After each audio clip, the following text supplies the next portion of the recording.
ज्या पद्धतीने आज त्यांनी महाविकास आघाडीनं आंदोलन केलं त्यानंतर त्यांनी असं सांगितलं गेलं की पूर्णपणे पुणेकरांचं नुकसान झालेलं आहे, प्रशासनाचा मोठ्या प्रमाणात खर्च झालेला आहे आणि जी कार सुरू होणार होती परवा पण ती झालेली नाहीये. त्याबद्दल काय?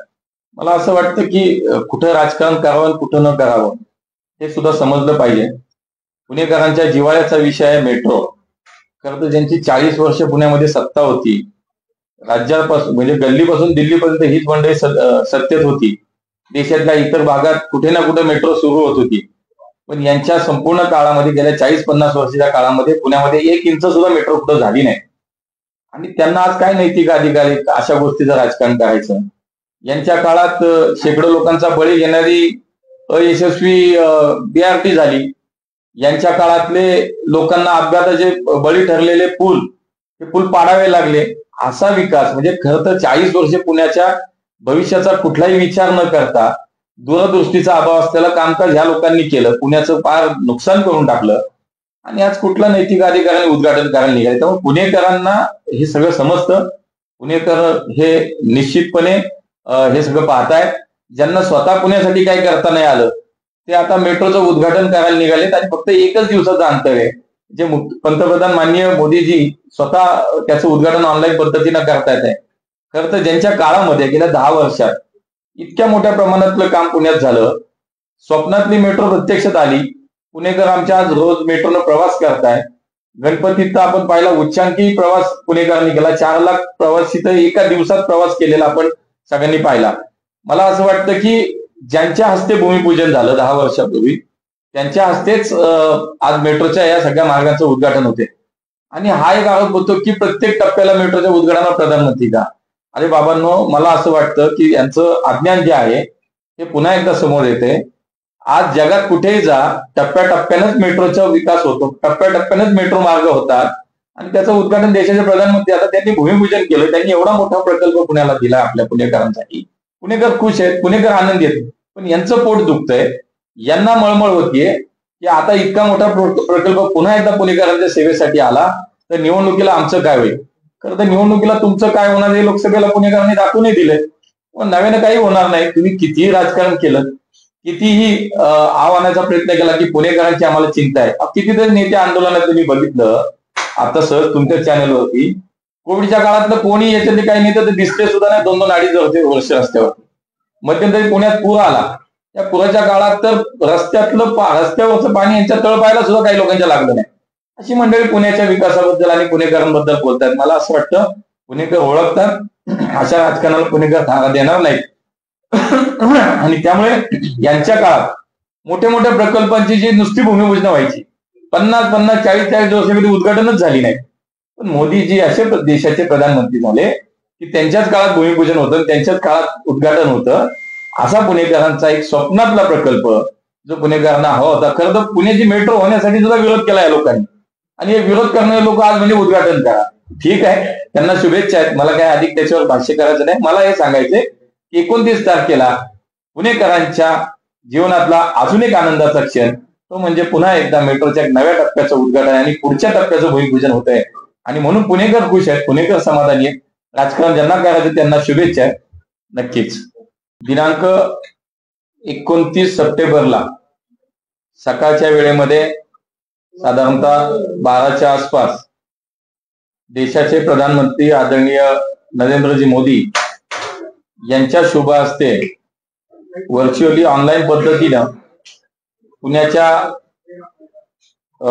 शिवाजीनगर न्यायालय ते स्वारगेट या भुयारी मेट्रो मार्गाचं उद्घाटन आणि स्वारगेट ते कात्रज या प्रस्तावित भुयारी मेट्रो मार्गाचं भूमिपूजन हे संपन्न होणार आहे. त्यासोबतच सोलापूरचं विमानतळ याचं सुद्धा ऑनलाईन पद्धतीनं उद्घाटन पुण्यातून होईल. या कार्यक्रमाला पुण्यामध्ये माननीय मुख्यमंत्री एकनाथजी शिंदे साहेब, माननीय उपमुख्यमंत्री देवेंद्रजी फडणवीस साहेब आणि माननीय उपमुख्यमंत्री अजितदादा पवार साहेब हे तिघेही ऑनलाईन पद्धतीने ते स्वतः फिजिकली पुण्यामध्ये या कार्यक्रमासाठी उपस्थित असणार आहेत. 2 दिवसापूर्वी पुण्यामध्ये माननीय मोदीजी स्वतः इथे येऊन मेट्रोचा प्रवास करून याचं उद्घाटन करणार होते. पण सातत्याने गेले 8 दिवस पुण्यामध्ये होत असलेला पाऊस आणि त्या दिवशी सुद्धा खूप पाऊस येईल अशा पद्धतीचे हवामान खात्याचे जे अंदाज होते, रेड अलर्ट होता, अशा परिस्थितीमध्ये कार्यक्रम झाला असता तर पाऊस, वाहतुकीचा प्रश्न हा वाढला असता आणि पुन्हा रस्ते बंद करणं, सुरक्षेच्या कारणास्तव वाहतुकीत बदल करणं, नागरिकांनाही त्रास झाला असता.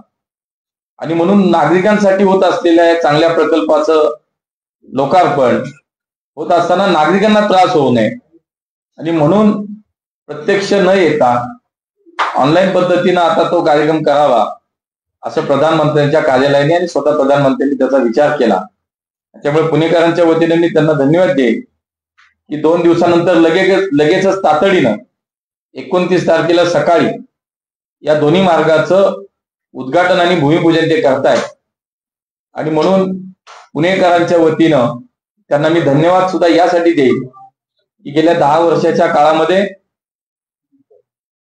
या पुण्यामध्ये पूर्व, पश्चिम आणि दक्षिण, उत्तर अशा पद्धतीने जवळपास 32 किलोमीटर मेट्रोच्या मार्गाचं आता काम पूर्ण झालं आणि लाखो पुणेकर रोज आता मेट्रोचा प्रवास करतायत, त्याचा अनुभव घेतायत.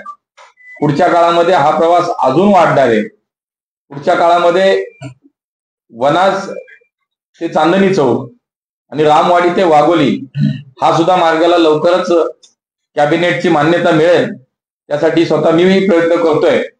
त्याच्यानंतरच्या काळामध्ये पुण्याच्या सगळ्या बाजूनं या मेट्रो मार्गाचा विस्तार करण्याचा मानस किंवा प्रयत्न आमचा निश्चितपणे आहे. त्याच्या प्रकारचे अनेक DPR, अनेक त्याच्याबद्दलच्या कार्यवाहीच्या सगळ्या प्रक्रिया सुरू आहेत. त्यामुळे 29 तारखेला निश्चितपणे पुणेकरांसाठी अत्यंत आनंदाचा हा दिवस असणार आहे. 29 तारखेला पुण्यामध्ये होणाऱ्या या कार्यक्रमासाठी प्रधानमंत्री हे ऑनलाईन पद्धतीनं हिरव्या झेंडा दाखवून आपल्याला नेहमीप्रमाणे त्या मेट्रोचं उद्घाटन करतील. पुण्यामध्ये माननीय मुख्यमंत्री एकनाथजी शिंदे साहेब, माननीय उपमुख्यमंत्री देवेंद्रजी फडणवीस साहेब आणि माननीय उपमुख्यमंत्री अजितदादा पवार हे स्वतः उपस्थित राहणार आहे. हो, तर त्याचाही नियोजन आता असं चाललंय की गणेश कला क्रीडा मंच मध्ये त्या कार्यक्रमाचं नियोजनाची आता चर्चा आहे. पण 100% जवळजवळ तेच निश्चित होईल. त्यामुळे मेट्रोचं उद्घाटन झालं की गणेश कला क्रीडा मंच या ठिकाणी ऑनलाईन पद्धतीनं माननीय मोदीजी पुणेकरांशी संवाद साधतील.